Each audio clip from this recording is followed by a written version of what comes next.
Bien, vamos a conversar de inmediato con nuestro primer invitado aquí en los estudios de Panamericana. Nos acompaña el congresista Alejandro Muñante de Renovación Popular. Bienvenido, muchísimas gracias por estar con nosotros. Muchas gracias, buenas noches. Bien, el Tribunal Constitucional el día de hoy le ha dado la razón al Congreso en varios puntos. Usted lo hemos visto en algunas declaraciones saludando esta actitud del Tribunal Constitucional. Pero claro, el tribunal es designado por el Congreso. Entonces, esto podría llevar a pensar que les dan la razón porque ustedes los han nombrado. Un comentario inicial sobre esto. No siempre sucedió de la misma forma. Recordemos que la anterior composición del Tribunal Constitucional era muy esquivo al Congreso, incluso hasta avaló un cierre del señor Vizcarra, ¿no es cierto? Entonces, los magistrados del Tribunal Constitucional precisamente son elegidos por el Congreso porque así lo establece la Constitución, pero uno de los requisitos que se establece es que no tengan ningún tipo de filiación partidaria, ¿no? Además que son elegidos por prácticamente casi 10 o 11 bancadas que tiene cada uno una ideología distinta, no podrían necesariamente responder a una sola, ¿no? Yo creo que el Tribunal Constitucional ha resuelto en base a lo que establece nuestra Constitución, porque nuestra Constitución, recordemos, una cláusula pétrea, ¿no? Un núcleo duro es el principio de la separación de poderes, y no podía ser que un juez de primera instancia, vía medida cautelar, podía frenar la elección del defensor del pueblo, que es una atribución exclusiva y excluyente del Congreso de la República. De acuerdo. Ahora, hay quienes dicen que el Congreso no está legitimado, digamos. Este Congreso, no hablo de la institución ni del principio, no se cuestiona la ley. Finalmente, el Tribunal Constitucional es el garante mayor de la legalidad en nuestro país y hay que acatar sus resoluciones. Pero hay quienes dicen, escuchaba a otros colegas suyos, que el Congreso debería postergar la designación del defensor del pueblo. La señora Rebollar no lo ha hecho mal durante las protestas y encontrar, digamos, una mejor relación con la población, un momento de mejor relación, de mejor vínculo para tomar decisiones tan importantes como esta. Yo considero que quienes afirman eso tienen un claro interés de que la señora Rebollar se quede en el puesto. Recordemos que estas acciones judiciales no han venido precisamente de ella, sino del Sindicato de Trabajadores de la Defensoría del Pueblo, quienes han promovido estas acciones legales que prácticamente nos han sorprendido a todos porque han llegado hasta el punto de, vía amparo, dejar sin efecto una ley que ha sido publicada en el Diario Oficial del Peruano, cosa nunca antes vista, ¿no? Porque cuando uno cuestiona la vigencia de una ley, uno acude a una acción de inconstitucionalidad, pero esta vez se saltaron a la garrocha ese procedimiento y vía una medida cautelar quisieron dejar sin efecto. Ahora, yo digo lo siguiente, el Congreso de la República tiene como obligación funcional la elección del defensor del pueblo. La señora Rebollar, ¿no es cierto?, está ahí mientras el Congreso elige al sucesor. No es que ella debería quedarse en el puesto, ¿no?, porque es una defensora interina. Más bien, mal haríamos nosotros de incumplir una obligación funcional de no elegir al defensor del pueblo. Y eso escapa más allá de la popularidad o legitimidad de un Congreso de la República. Mientras este esté funcionando según la Constitución y las leyes, el Congreso tiene la obligación de hacerlo. Es lo que establece la norma y hoy lo ha ratificado el Tribunal Constitucional y de eso no podemos objetar nada. Vamos a ver la reacción del presidente del Congreso a través de su cuenta de Twitter. El general William Zapata ha dicho la resolución del TC dándole la razón al Congreso de la República, defiende el fuero y la institucionalidad parlamentaria contra acciones judiciales que buscaban obstruir el ejercicio de sus competencias, como ha señalado aquí el congresista Muñante. Dice, la decisión permitirá seguir con el proceso de selección del nuevo defensor del pueblo. Sí. Pero también se ha pronunciado sobre otros puntos. ¿Iba a decir algo? Sí, claro. Solamente para precisar un poquito más sobre este tema, es necesario aclarar que estas decisiones del Poder Judicial en torno a la Defensoría del Pueblo ya rayaba lo absurdo, porque se había interpuesto contra una primera comisión que se había elegido. Esta comisión, digamos, se disolvió, ¿no es cierto?, y luego se volvió a elegir una segunda comisión. Y la medida cautelar sobre la primera, con los cuestionamientos de la primera, se trasladaron a la segunda. Y de ahí, como no se pudo elegir al defensor del pueblo en la segunda comisión, se ha elegido una tercera comisión. Y la misma medida cautelar se trasladó a la tercera comisión. Y hasta el día de hoy, ese mismo juez no sentencia, a pesar que tiene un plazo ya caducado.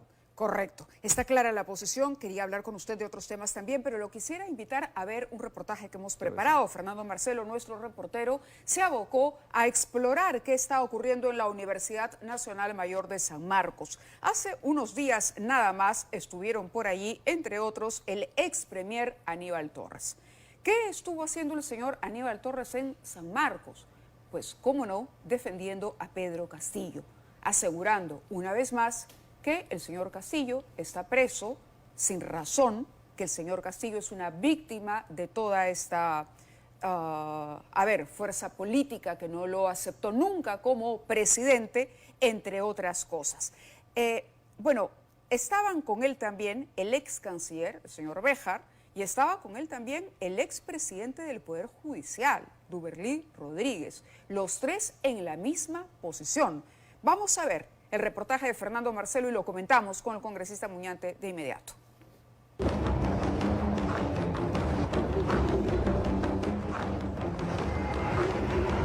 Abajo el estado policiaco. San Marcos no olvida que fue intervenida. Este es el auditorio Raúl Porras Barrenechea. En este encuentro se impulsaron iniciativas polémicas que van desde quemar la Constitución. Hay que quemar la Constitución del 93. Hasta pedir la liberación del expresidente Pedro Castillo. La solución es la restitución del presidente que se encuentra secuestrado. Estos pasillos históricos de la Universidad San Marcos, que alguna vez fueron escenario de debates intelectuales entre figuras de la talla de José María Arguedas, Mario Vargas Llosa o Víctor Raúl Haya de la Torre, hoy le dan voz a personajes como el investigado ex premier Aníbal Torres, el ex canciller Héctor Béjar y hasta el ex presidente del Poder Judicial, Duberlí Rodríguez, quienes lanzan una serie de ataques y piden redireccionar las marchas a nivel nacional. Hay que ponernos de acuerdo rápidamente para unirnos, para hacer fuerza, porque divididos nos ganan, unidos ganamos, y eso es lo que tenemos que buscar. Porque si no se construyen esos liderados a nivel local, a nivel regional y a nivel nacional, estamos sin cabeza, pues, compañeros y compañeras. Tenemos brazos, piernas, nos movemos, pero no hay dirección. Pero no solo eso, sino que además proponen ideas radicales, como quemar la Constitución como acto simbólico para impulsar una asamblea constituyente. ¿Se acuerdan que cuando se programaba la marcha de los cuatro suyos allá en el año 2000 para que se vaya la dictadura de Fujimori? Una cosa simbólica que hacemos, ¿qué era? Lavar la bandera, ¿o no? Pues ahora, además de lavar la bandera, ¿qué podremos hacer? Hay que quemar la Constitución del 93.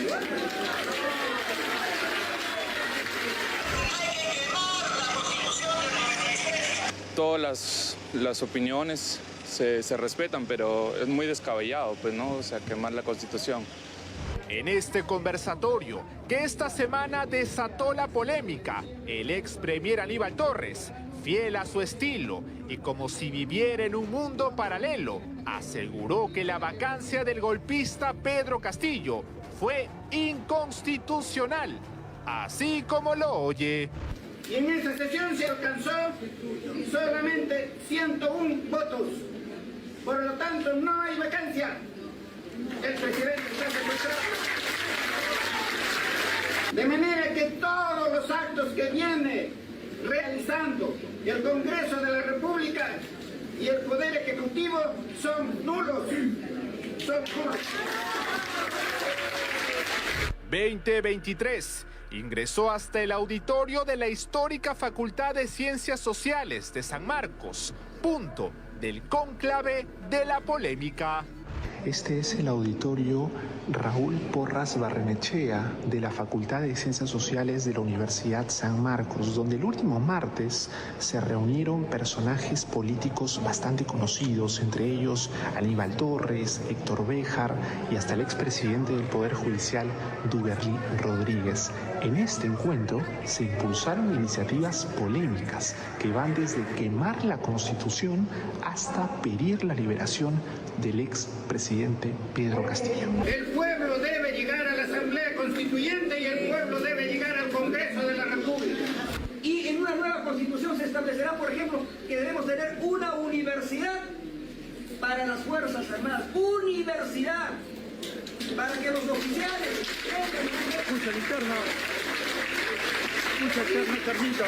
Aunque antes de llegar, nos encontramos con algunos mensajes que evidencian una postura política de la crisis que atraviesa el país.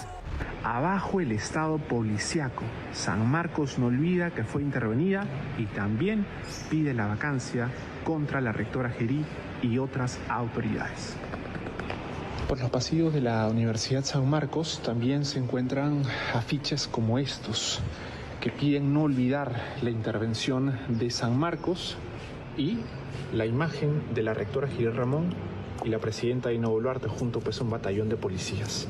San Marcos no olvida que fue intervenida. El conversatorio, que duró más de 2 horas y que superó el aforo con la presencia de estudiantes y dirigentes de provincias, cruzó fronteras y llegó hasta el Congreso, donde más de un parlamentario cuestionó que este tipo de espacios universitarios se utilicen para tomar posturas políticas.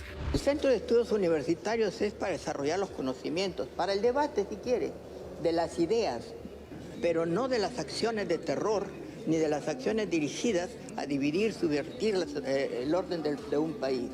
El señor Aníbal Torres está, creo que con medidas restrictivas y los jueces deberían actuar, los procuradores deberían hacer su función. Por su parte, algunos estudiantes sanmarquinos rechazan las expresiones lanzadas por el ex premier Torres y el expresidente del Poder Judicial, Duberly Rodríguez. Genera. Rechazo, no comparto, ¿no?, ese tipo de expresiones, no me parece correcto. La Constitución tiene sus puntos malos y sus puntos buenos. ¿Pero quemarla? Quemarla a tal punto no. Tal vez sea la manera de pensar el profesor, pero está mal de expresarlo así en frente de todos, intentando hacer que todos entren de la misma manera en su, ¿cómo le digo?, manera de pensar. Un encuentro político y polémico que se vivió en el corazón de la Decana de América.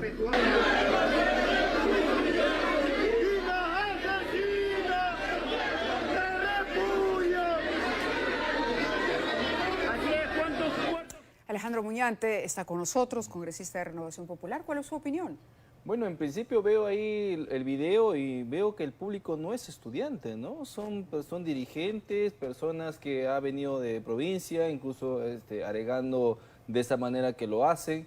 Definitivamente se está utilizando los claustros universitarios para fomentar el odio y la división entre los peruanos. Yo creo que aquí, digamos, algunos podrían decir, no, están ejerciendo su derecho a la libertad de expresión, sí, pero la libertad de expresión pues no es un derecho absoluto. Cuando se ejerce para fomentar la violencia, para fomentar justamente cosas que son abiertamente inconstitucionales, eso no se puede permitir. El artículo 38 de nuestra Constitución dice lo siguiente: todos los peruanos tienen el deber de honrar al Perú y de proteger los intereses nacionales, así como de respetar, cumplir y defender la Constitución y el ordenamiento jurídico de la nación. Lo dice claramente, o sea, todos los peruanos estamos combinados a respetar y defender nuestra Constitución. Claro. Y este tipo de arenga lo que hace es fortalecer un discurso violentista que le está causando mucho daño al país. La congresista Gladys Echaíz habló de la intervención de los procuradores y precisamente el ex procurador Luis Vargas Valdivia ha dicho que lo que está haciendo Aníbal Torres es activismo político,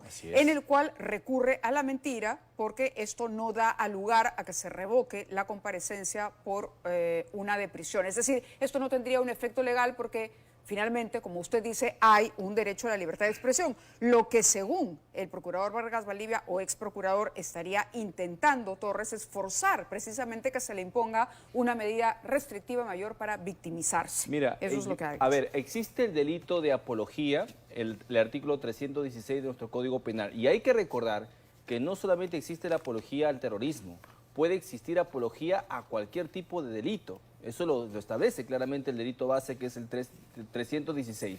Cuando alguien comenta que hay que quemar la Constitución, que hay que llegar al Congreso, como lo ha dicho Aníbal Torres, ¿no es cierto? Eso es fomentar o instigar a la rebelión, al motín, ¿no?, a la sedición. Y creo que por ese lado, por el lado de la apología al delito, es que la Fiscalía debería empezar una investigación de oficio.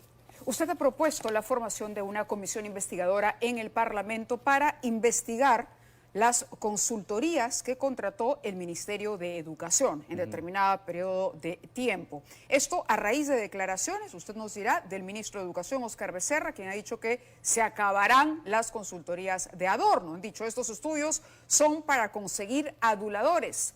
Respecto a una nota periodística que señala que el Minedu habría gastado 728 millones de soles en consultorías entre los años 2012 y 2023.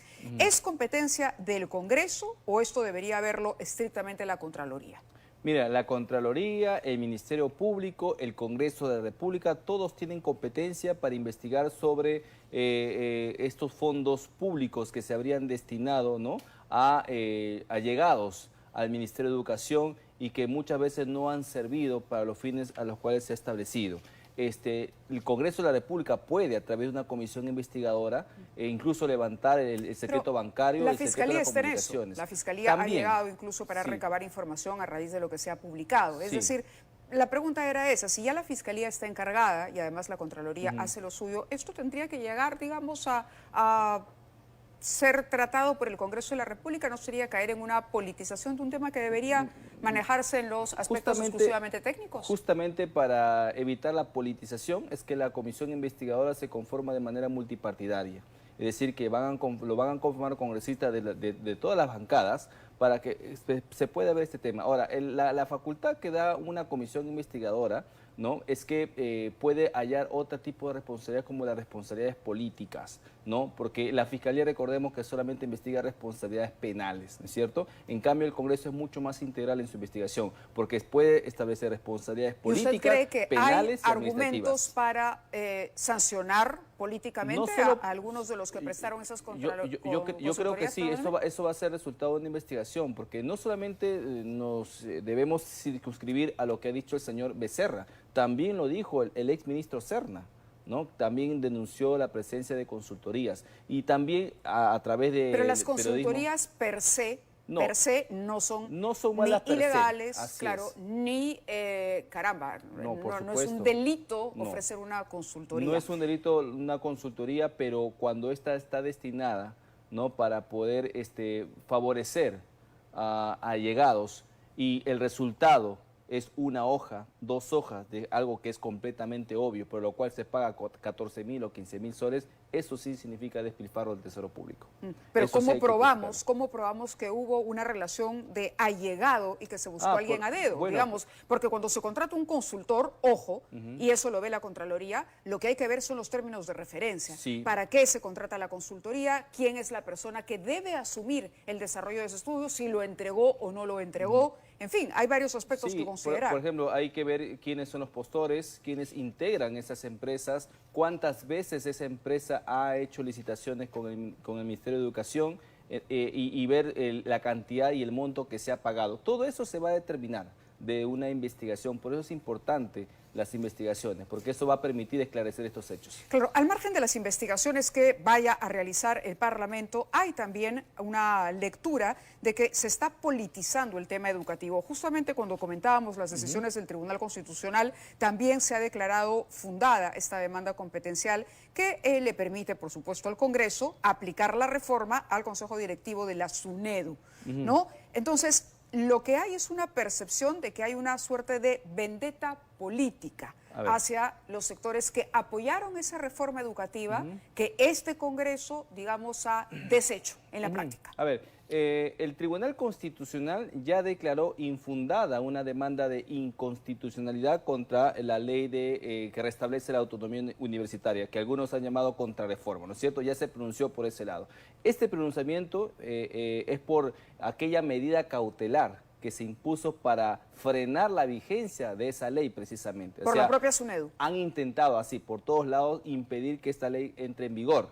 Entonces, esta respuesta es por ese lado, por esa decisión jurisdiccional de frenar la vigencia, cosa que no está por ninguna parte de nuestro Código Procesal Constitucional que se pueda dar de esa manera. Entonces, por esa razón es que incluso el Tribunal Constitucional pide a la Junta Nacional de Justicia que vea el caso de estos jueces, porque definitivamente a nuestro juicio estarían cometiendo prevaricato.